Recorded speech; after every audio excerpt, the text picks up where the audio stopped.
Alright, I hope everyone is having a great day today, but I did want to start this video off with a question. Right here, guys, if Test Drive Unlimited is fully PvP, will it ruin the game?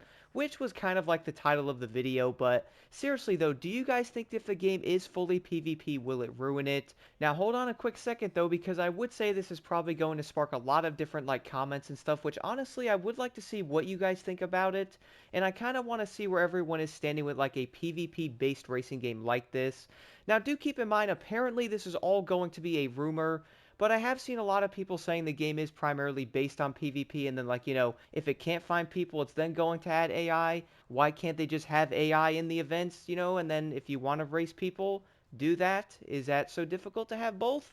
And one of the other things I was also thinking about here, will this end up hurting like the solo player base? And a lot of people might be like, well, Blocked, if you're a solo player, just jump into PvP, like you don't have to be with people. I get that, but what if you are a solo player only focusing on like leveling up or like, going after your favorite car in the game? Do you have to do PvP to do it?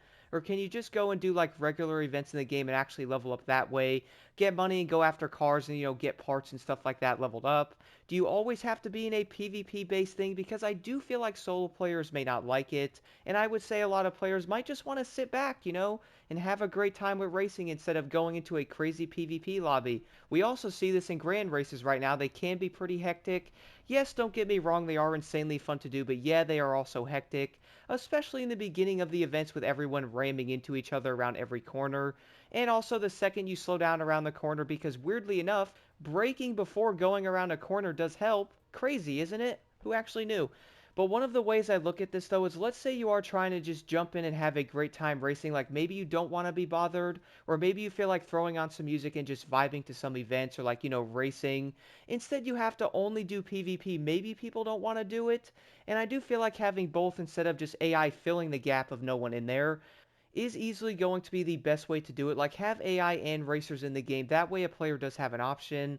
Like, I would say if someone is forced to do only PvP 24/7, like, is anyone really going to want to do only PvP the entire time they're actually on the game? Like, there's not going to be any AI races. In ways, I have to admit, I really do feel like there is most likely going to be regular AI events. Like, you can't have the entire game based on just PvP. That would honestly make no sense. We can't see things in like the Crew 1, the Crew 2, Motorfest, Need for Speed, to where, yes, you obviously can race PvP if you want to, but on top of that though, at least you can also do regular events in the game and earn money and stuff that way instead of always jumping into like a grand race. Like, just imagine for a second, guys, of Motorfest being only PvP focused. I would probably say the player base right now would be incredibly low, and a lot of people are like, why can't I just do regular events? Like, where are the events? Where are the playlists? Where are all the missions I can do? I do feel like that would end up happening in basically any game that does one thing over the other. And I do feel like almost everybody is going to agree that you obviously have to have both PvP and regular events in the game. That way you can do both, and at least there is going to be an option to actually do both of them, compared to only having one. And on top of that, guys, apparently the game is going to be online only. So if you want to log on, you have to be online and you have to race people.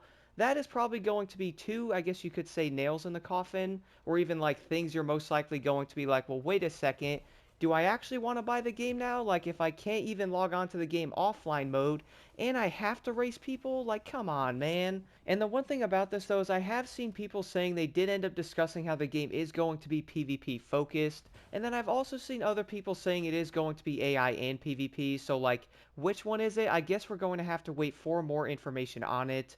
I personally have been following this game pretty heavily recently because I am interested in it.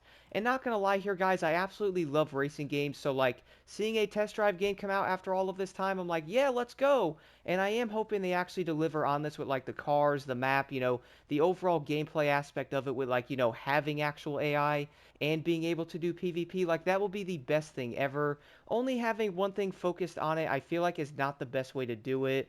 But overall though, guys, I would like to know your thoughts on this in the comments below.